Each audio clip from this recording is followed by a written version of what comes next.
do the courses, does the advice you give us in the course apply to international jobs as well? Any special advice or knowledge needed for international work? What do you think? I think the short answer, does the course apply equally to international versus domestic? I think the short answer is yes. I think when you're dealing with information interviews, talking to people, cultural realities, when you're talking to a French person or you're talking to a Romanian, you need to know them. That's just doing your homework. I think relative to everything else, I think it applies. Yeah, I think it applies. I think this is where, though, informational interviewing would probably be very important, because we talked about institutions have roles, and you apply into a role. Okay, so what we call a designer in a U.S. company is very different from what the Japanese call a designer, and is very different from what the Germans call a designer. Right. And I've had students, for instance, who've gone to the German campus for a quarter, and then gotten a Krups internship and worked at BMW as a designer. And other students who've gone to the Kyoto campus and then worked for Sony as a designer. And their experiences of those roles are radically different. So if you were applying for full-time, or you were trying to get a position in an organization that has a very different culture, you're going to have to get a lot more information before you sound like the kind of person they would want to hire. Right. So everything applies. It's just imagine that the different culture is truly a different culture. It's German or Japanese or Chinese, and you're going to need to understand that culture and what they consider, you know, kind of normal behavior. And professional, how to conduct yourself. I mean, it's, you know, some of those countries are still more formal, you know, how you wear your dress, how you deal with authority, those things change, but that's all knowable stuff. Right. And by the way, that's even true domestically. You know, when you go to, used to be true when you went to IBM, they never use the word sales, they use the word marketing. So if I say I'm a marketing guy and I'm from IBM, I actually mean I'm a sales rep, which you wouldn't know unless you knew something about IBM. There's an old apocryphal story about a guy who came out on a business trip to Silicon Valley, and one day he went over to Xerox, and you know, he dressed really casual because, hey, it's Silicon Valley and everybody's wearing suits, and he was embarrassed. So the next day he had a meeting at Apple and he wore a suit and they all laughed at him. So he says, I don't know how to do this. So you got to find out in advance. Don't wing it. Yeah.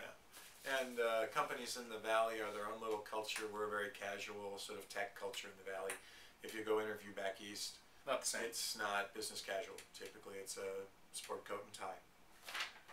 What would we have done differently since our college days, or our vocational advice to people in terms of managing the early career stuff? I wouldn't do anything different. You know, I don't think I would have either.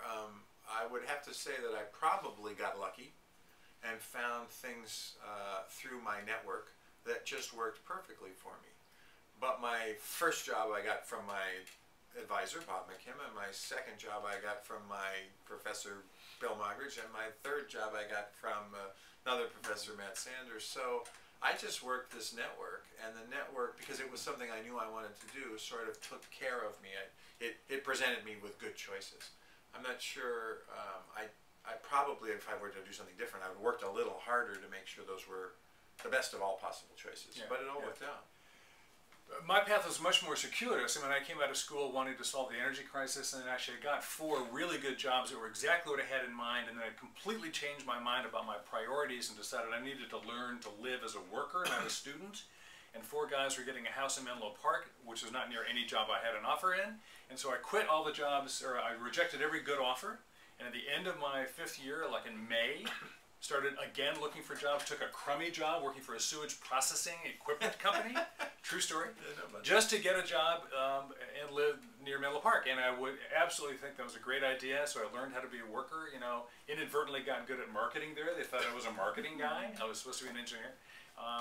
And now I know more about sewage than I want to know, but you know, and then bounced around to other things. But I was always learning, and there was always a good reason to be doing what I was doing. So even if it looked inefficient, I don't know. I think I'm okay with the way I chose. Yeah.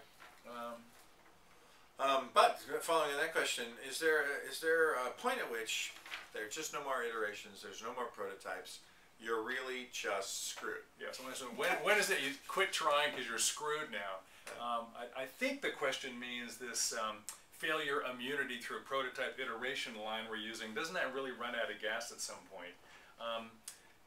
Sure it does. Yes. Sure. By the way, you're not screwed, you're done. You're just done. What you're done is you go, okay, that idea is not working for me, and now it's time for something substantively different. So get up, move over. Right. I mean, my recent experience with that is I started a new company about 4 years ago. Thought it was a great idea. Got involved with some people who were clearly the wrong people to get involved with. Found myself in a situation that was not only unpleasant, unsuccessful, but was approaching unethical and illegal. And I looked at that and I just said, this prototype is done. Right. And I resigned and I got the heck out of there and I found something else to do. There are times, you know, when you just find yourself, best judgment you could apply, stuff happens. Don't beat yourself up. I guess the real message is don't beat yourself up over it. Declare game over. Yeah. Put another quarter in the machine. Start a new game. Yeah. When is it time to be persistent? Life is teaching you to try harder. When is it time to say, for God's sake, that big bloody thing on the front of your face, that's a hint. Cut it out. That's a judgment call. You know, depends on what. Part of that is it about you or is it about the world?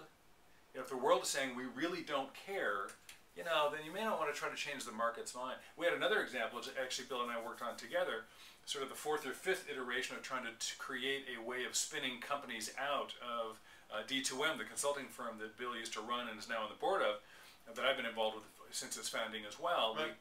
We created a new idea called D2M Interventures, and which I won't go into the details of. We about a year ago we took a spin at that. I was going to lead that along with Andy Butler and Bill. We probably took sort of 2.5 versions of that last run over about a 9-month period, and then said we learned what we think it would. I think it still could be successful. We actually learned what it would take, and it was harder than we wanted it to be, so we just put it down. Yeah. It was just too hard.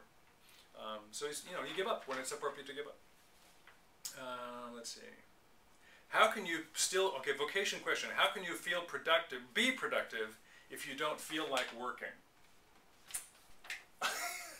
Well, you know, working is work. I mean, you got to, you know, how do you be productive when you don't feel like working? You know, there's a reframe way around this. Feels like two questions. One is, if you're having a bad day, how do you tough it out? The other is, if you really don't want to join the workforce, well, that's a problem. Yeah, I mean, you know, like, do I feel like I'm working?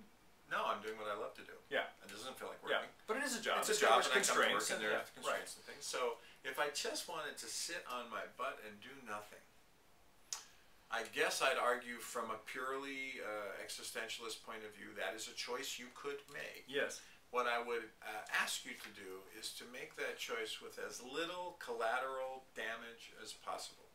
Yeah. Go to a beach in Mexico or Chile or Vietnam. Don't get married just before you do Don't get married. Be someplace where you can live on $1 a day, right? Which you can, you know, make by shining shoes. Yeah, a friend of mine lives in Costa Rica on $6 grand a year. Right. Do something that doesn't harm others. And I guess that's the best answer I can give you. Well, the other one is don't. We mentioned in class, you know, you don't always get lecture before lab. You don't always get motivation before momentum. So you could do, you know, AA says act as if, or come until you like it. Sometimes you behave your way into a new way of thinking. You don't think your way into a new way of behaving. So just, you know, structure yourself into a reality. Make it a short-term commitment. I'm going to do this for 6 weeks. I can do anything for 6 weeks or for 2 weeks, you know. So we runners get 1 more mile in. You know, you do a marathon a mile at a time. You know, I'll just get to that hill, then I'll get to the tree, then I'll get to the lake, you know. Right. And eventually you get 26 miles under your belt. So do it in small pieces. Try that for a period of time and see if you can sort of behave your way into becoming a person that now actually is a worker, a professional. And if you can't, you know, either find a low impact way of dealing with it or get to a counselor because you've got a problem, because people need to work for a living. Yeah, and you know, with the risk of sounding like somebody's dad, and I am, given that this question came from one of the top 0.5% of the smartest kids in the United States, that's a concern. A prestigious university, I'd like to raise the notion of obligation. You know, that a smart person like you owes the world your best work, because there's some big problems out there. And they need smart people like you working on them. So if it helps to motivate you to work, to think that people are counting on you and depending on you, that society needs you, maybe that's a way in.